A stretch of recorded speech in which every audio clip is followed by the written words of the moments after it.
Vraiment, quand on est jeune, il y a même des choses que l'on pose et après que l'on regrette. Et moi, plus je vis, plus j'ai la certitude que on ne peut pas changer, on ne peut pas s'améliorer, on ne peut pas faire des bons choix tout seul. Pour ceux qui sont chrétiens, parce que bon, tout le monde a le droit d'avoir son obédience. Pour ceux qui sont chrétiens, ce conseil-là est pour vous.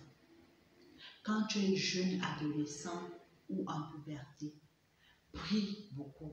Ça veut dire, sache que Dieu est ton allié principal. Et c'est lui seul qui peut t'aider à réellement changer. Si à certains moments tu as décidé de changer et que tu n'arrives pas à le faire, et que parfois ça te rend triste, ça te rend toi-même dans un état triste, sache que ta force ne suffit pas. Et la personne qui peut te donner une force, en fait, il n'y a que Dieu qui peut te donner une force plus grande pour t'aider à faire les bons choix, pour t'aider à éviter certains pièges de la vie.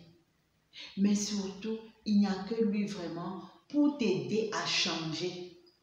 Parce qu'il arrivera des moments où tu vas tomber, des moments où tu vois que tu as de grandes failles. Mais c'est difficile pour toi de remédier à tout cela. Il est le seul qui peut t'aider.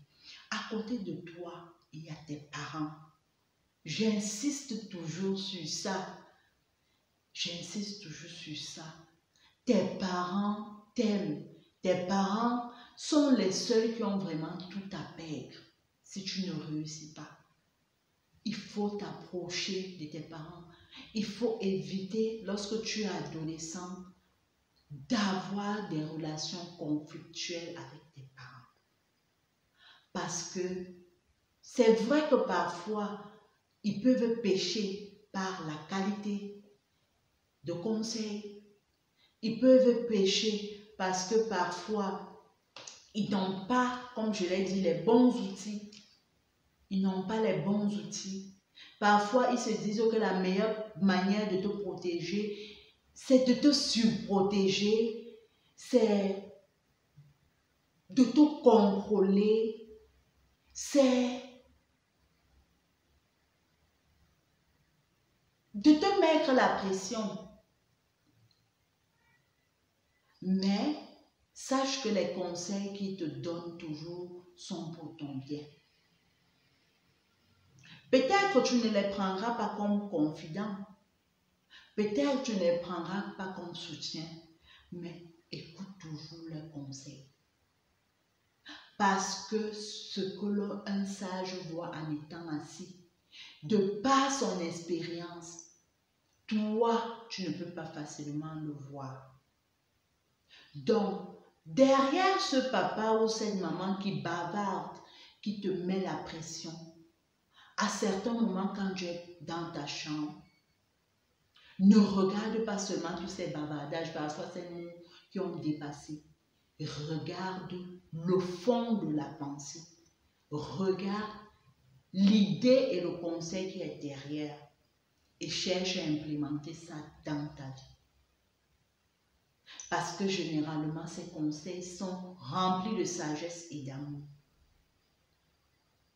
Remplis de sagesse et d'amour. Et ça, je tiens à ce que tu ne l'oublies jamais. Je tiens à ce que tu gardes toujours ça en mémoire, au risque d'avoir des gros remords plus tard, quand tu seras grand et quand tu ne les auras plus. Parce qu'à certains moments, pour ceux qui sont allés à la dérive, parfois c'est quand ils viennent qu'ils disent que mon papa ou ma maman, si, qui va maintenant me conseiller? S'ils avaient été là, s'ils pouvaient encore me donner des conseils. Donc évite d'avoir ce type de remords dans ta vie. Et suis tes parents parce que, comme je le disais, ils ont tout à perdre si tu ne réussis pas.